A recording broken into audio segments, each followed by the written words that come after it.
What are the 2026 trends in the fashion industry? Here are some highlights. The AI takeover. Forget about chatbots. We're talking about AI agents that do your shopping for you. The jewelry gold rush. Jewelry unit sales are growing 4 times faster than clothing. In the future, it will definitely be the centerpiece in a wardrobe. And when it comes to tech, style meets specs.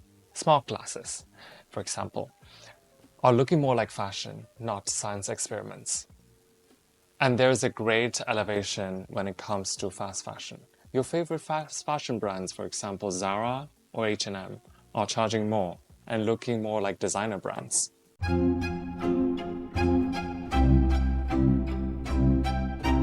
Hi everyone, welcome to Fashion Brief.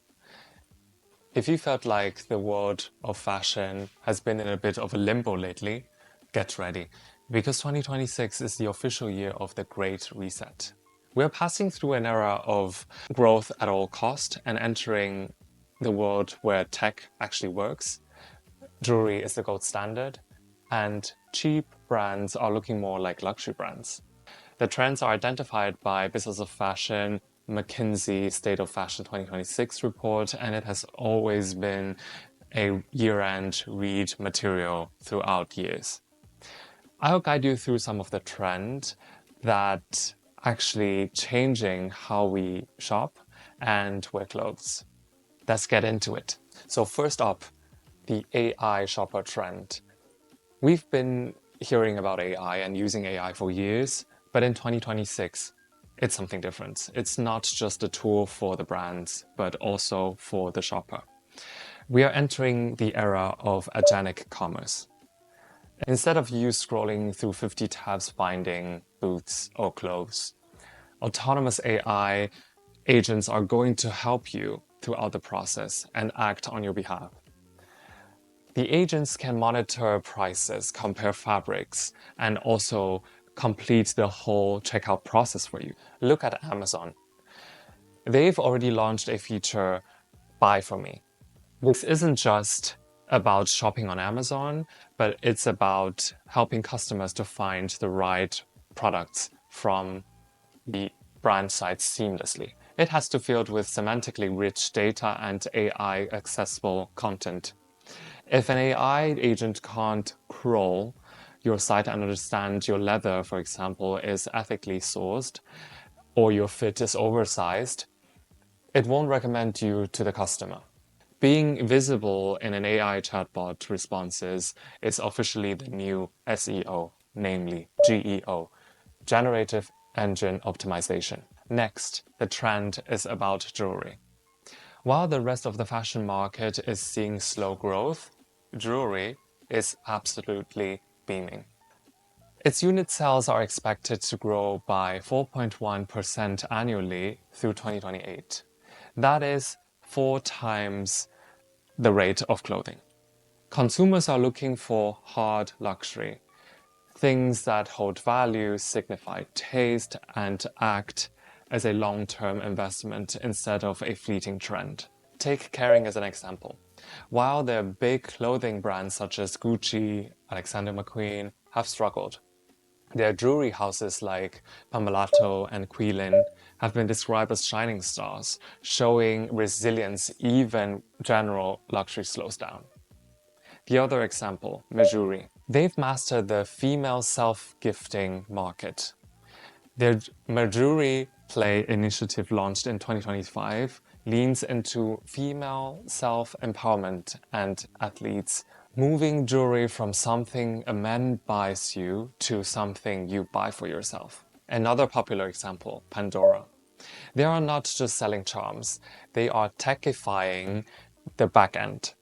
Pandora partnered with O9 Solutions to use an AI-driven digital brain platform. This allows them to predict exactly which rings and necklaces will trend in real time, making their global network way more resilient and responsive than a traditional fashion brand. Let's move on to the next trend, smart frames.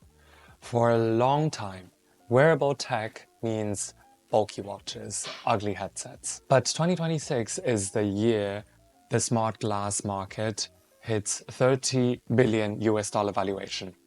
Why? Because they finally start to look like something that you'd like to see on the runway. The golden standard, the Ray-Ban Meta collaboration. In late 2024, these glasses were the top-selling products in over 60% of Ray-Ban's EMEA stores. Meta now captures over 70% of the smart eyewear market share. But the competition is heating up. Oakley recently launched a Meta HSTN featuring 7 different frame styles, proving that one-size-fits-all tech is dead. We are even seeing reports of Google collaborating with Kering, Gentle Monster, and Warby Parker to integrate AI assistants that can translate languages in real time or track your fitness. All inside a pair of frames that look like classic wayfarers. It's about leaving your phone in your pocket and live in the moment. The next trend is about wellness. We're entering the wellness era. We're seeing a massive shift where consumers aren't just buying clothes, they are also buying a wellness identity. The wellness market is growing fast and fashion brands are becoming their lifestyle partners rather than just retailers. Some examples from the US market. The first one, Alo Yoga. They are the master of this. It's no longer just about leggings, about yoga wear. They've launched a Alo Wellness Club and even a high-end retreat called The Reset at the Waldorf Astoria in Los Cabos. They are selling longevity, recovery, and holistic health. Kith, another example, even high street brand, is getting healthy. Kith launched their Kith IV collection, which blends that academic, preppy aesthetic with a focus on wellness and community.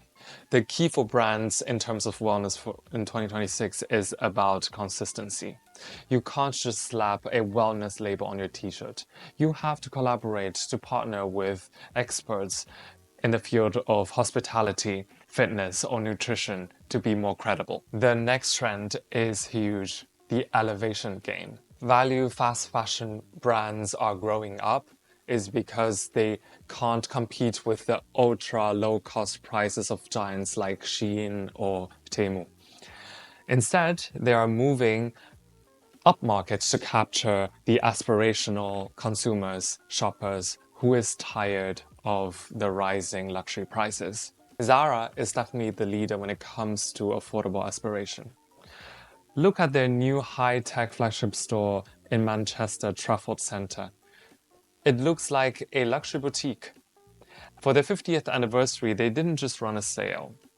Instead, they launched a collection shoot by the legendary Steven Meisel, featuring the biggest names in modeling to signal that they are a design brand, not just a fast fashion brand. For brands like H&M and Bershka, they have both significantly reduced the number of items in their lowest price tiers by as much as 15 to 25% in some markets.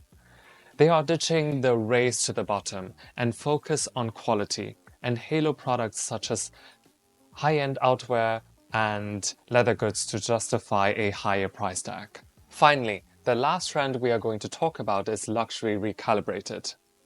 The Great Reset is hitting high-end hardest. For years, luxury brands has been relying on price hikes to grow. In fact, over 80% of luxury market growth between 2023 to 2025 came from price increases, not selling more items. But that's actually not sustainable. So now brands are refocusing on creativity and craftsmanship to rebuild trust. For example, Prada. They are literally taking full control of their quality. Prada recently acquired a stake of Rino Mastrotto Group, a top-tier leather supplier, to ensure that they have the best materials of the world. It's about owning the full value chain. Another example, Dior. They've created a whole new industrial department specifically to oversee production quality. And according to the report that highlights Jonathan Anderson's Dior, was ranked #1 show in Paris Fashion Week Spring-Summer 2026 based on social media share of voice because it successfully reinterpreted heritage motifs in a modern way. Last example, Loewe. Their Spring-Summer 2026 show led by Jack McLowe and Lazaro Hernandez was a viral hit because it focused on craft heritage. Think bold colors, frayed elements, and transparent shoes that felt fresh and artistic. So there you have it, from AI agents shopping for you to the luxury brands acquiring their own leather tanneries. 2026 will be definitely the year of the Great Reset. And the industry is getting smarter, more expensive, and a lot more focused on quality. Which of these trends are you most excited for? Are you ready for the smart glasses? Or are you just here for the jewelry? Let me know in the comments and don't forget to hit that subscribe button. I'll see you in the next one.